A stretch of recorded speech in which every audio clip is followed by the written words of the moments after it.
Good morning and welcome to another one of my little teaching videos. Well, not teaching really, showing videos of how to grow stuff at home for home consumption while we're housebound. A little bit of a catch up to start with. These are the bean shoots that I started off the other day. You can see they're starting to grow. In fact, I said they'd be ready in 2 or 3 days. You can eat them now if you want to. I prefer to leave them until they're a bit larger, so I'll be leaving those for at least another day. But you can see what's happening to them. They're coming along nicely. The cress, so these are 4 days old. This is 4 days. The cress I did 2 days ago, you can see is starting to sprout. Can you see that? Let's get a bit closer, starting to sprout. That needs to grow until, they say on the back of the pack, until it's 5 centimetres tall. So when it gets to about 3 centimetres tall, then we can start on the second one. And I think it's a good idea to keep a note of when you plant things. I mean, when you do things like this, it doesn't matter because you can say, oh yeah, that's ready, I'll eat that. That's ready, I'll eat that. But other things, I mean, for instance, I'm going to do some radish today, and it takes a bit longer. So it's a good idea to write a little list of when you plant it, so that when you're growing stuff in succession, you know when to start the next lot. So this is what I've done so far. Look, the radish I'm planting, I'm sowing today.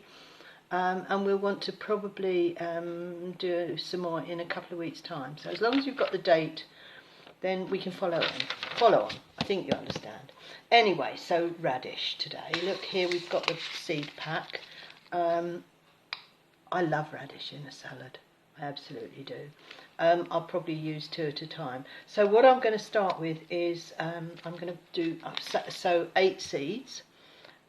Once they've germinated, if they don't all 8 of them germinate, then you can see where the spaces are and you can fill them in. So what I do, I've got, this is a mushroom container from the supermarket. I put some compost in the bottom of it. It's about, well, maybe 3/4 of an inch to an inch deep.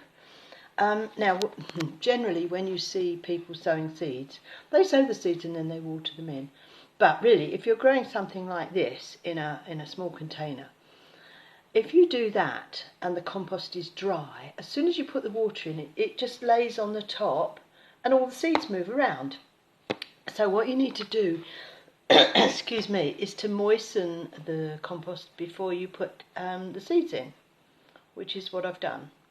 So then when you put the seeds on the top, you know, it's already damp and you can just put them in. I sow them, I've got 8 seeds in here and I've sown them in that pattern so that when they start to mature, you can take the 2 out of the middle first and then leave space for the others around the edge.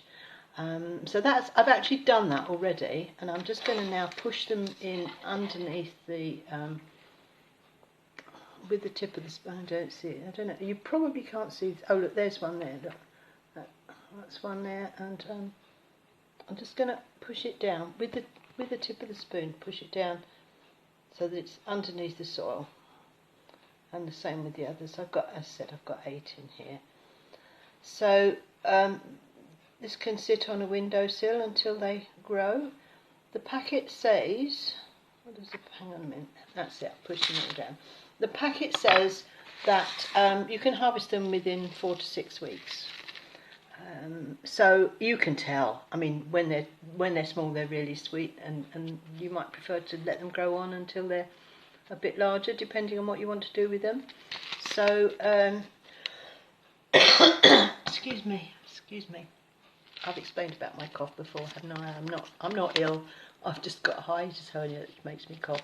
So anyway, I think I've covered everything. Watering, planting, succession, list, yeah, planting pattern. So that's for today. Tomorrow I'm going to do some lettuce, and I'll see you then. Bye.